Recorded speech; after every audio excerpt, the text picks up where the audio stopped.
To set up a secure folder on Samsung Galaxy A56 5G, first of all, you will need to open a settings on your smartphone, navigate then to the security and privacy settings.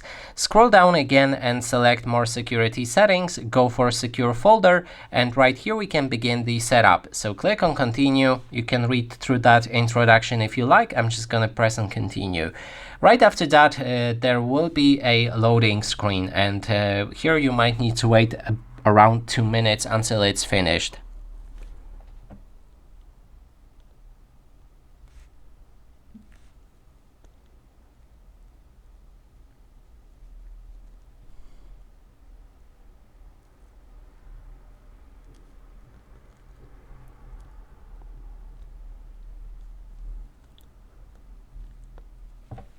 Okay, so it's done.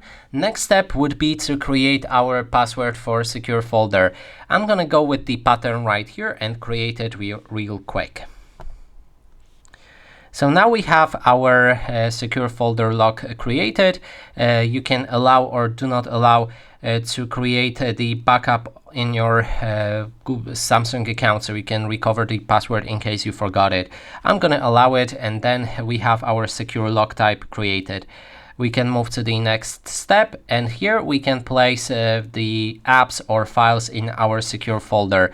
So as you can see right here, I have the different apps that are inside of that secure folder.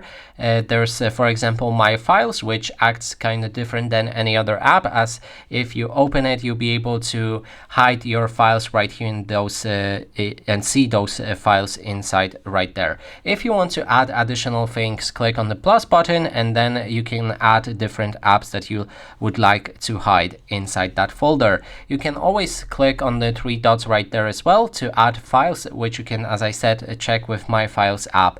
And that is basically everything.